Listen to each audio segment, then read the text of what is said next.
approved, you have to check your earliest admission date, check the day in which your program is starting. What's up, fam? If you're watching this video, I just want to say congratulations.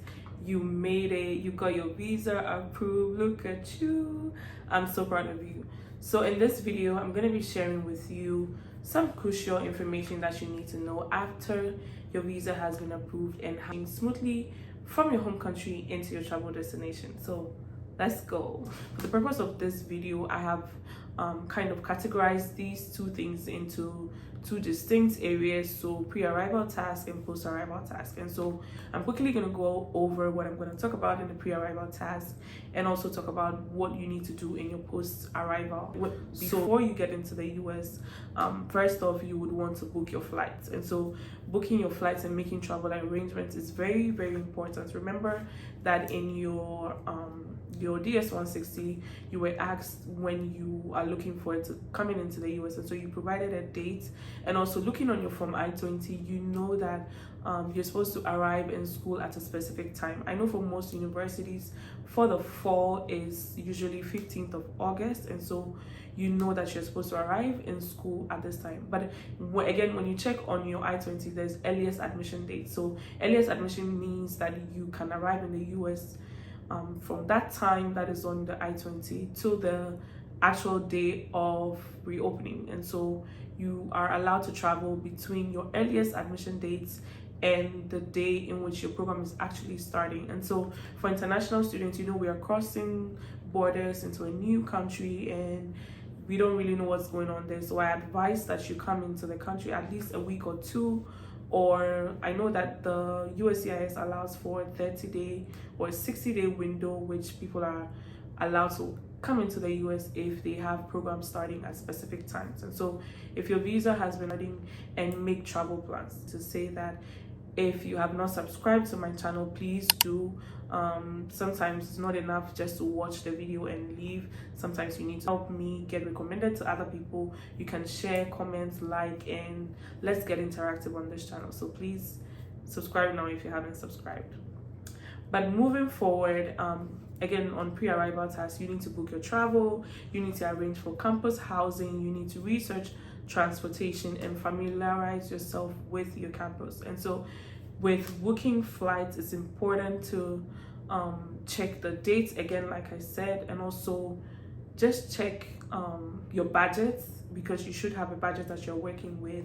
Check your budget. You need to search for cheaper flights on specific search engines, and also you need to be very proactive in checking for updates on flight price changes. And so that's what you need to do, but I'm going to go into that in my need to arrange for housing. So if you're going to be living on campus or off campus, you need to arrange for housing.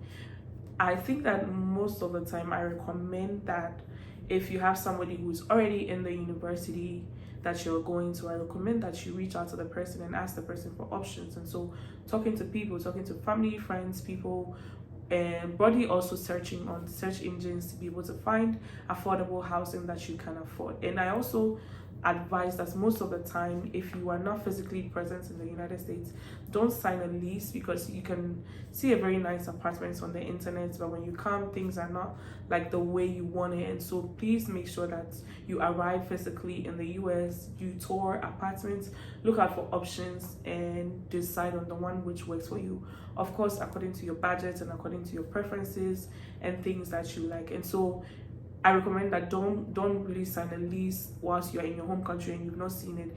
Internet pictures can be very deceiving. They can show you beautiful things, but when you come in here, it's not like what you want. And so make sure that you arrive physically. And so before you arrive physically, to secure housing, you must know someone, or you must have some kind of temporary housing. And I recommend that email your school and find out if there's any temporary housing for international students. Most universities or most campuses already have students living on the campus, and they know that, and some students are easily ready to assist and have people stay with them temporarily before they get their own place, or if the university has a specific place that is designed or allocated for international students to reside before they find their permanent housing, you can discuss with your program chairs or department heads or your friends, or maybe just talk to the email, your school's international office. That way, if there's any information for you, you can have access to information. So once again, don't feel shy as you're coming in. Ask questions and make sure that you get the right answers to the questions that you need. And so you can either decide to live on campus or off campus. So on campus means that you're living in the dormitories, you're living in the halls, and you're living in the university residence apartments and things like that. Most of the time for graduate students, you might not find any kind of housing on campus, but some people are lucky to have assistantships that give or provide them with some kind of housing or accommodation. So check with your school what kind of accommodation or housing that you can get. And when you decide to live off campus, again, like I said, make sure you check the terms of the lease, make sure you understand the lease, make sure that you understand what you're getting yourself into. For the United States, I know most of the time, if you sign a lease for a year, you cannot break the lease or you cannot come out of the lease. And so make sure you are confident in what you have seen, you are confident in the price, and you're confident with just the living conditions, so that you don't get yourself into something that you would regret later. So check that. And also another thing that you can do is to research transportation options from the airport to your accommodation. It's very, very important for you to check transportation options. So if you live in a college town, usually it's very far from maybe like central places. So like a college town is usually secluded, it's mostly in the rural parts of your city, and so commuting from the airport to your university might be a challenge for you if you are not driving. And most of the time, if you speak to your directors and your program heads, or students that already live in the school, they might tell you that maybe from the airport to campus is about 2 hours, and so you can be able to plan and know how you get there. Make sure you research transportation options from the airport. If your university is located in the city and it's not far from the airport, you can just Uber, or you can just pick a ride, or you can just get somebody to pick you up, and that is usually easy and that's usually affordable. But let's say that your campus is in a college town, which is like 2 hours away from the airport, and you're also new in the system, you don't know how anything works, you don't even have your card on your Uber, your Lyft, or your rideshare, or whatever, to be able to pay. It's going to be hard for you. So research, find out, talk to people. Don't just feel like you can do this. You can do this by yourself, yes, but you need people to seek and ask for the right information. Again, know who you're talking to and make sure you find the right information. And the right information can be obtained from your program chairs, your friends, and people who are already in the school. That way, you know you have insider information and you can work with that. So the other thing that I wanted to talk about is to familiarize yourself with your campus and your local area. And so even before you step foot into the United States, there's so many ways in which you can get outsider insights on what is happening on your campus. And so you can use their social media handles, you can use search engines like Google, you can use various social media platforms that the school has, in order to have a visual representation or a visual image of what the school looks like and what are some things that are easily acceptable or not acceptable in your school or in the city or in the states in which you're going to live in.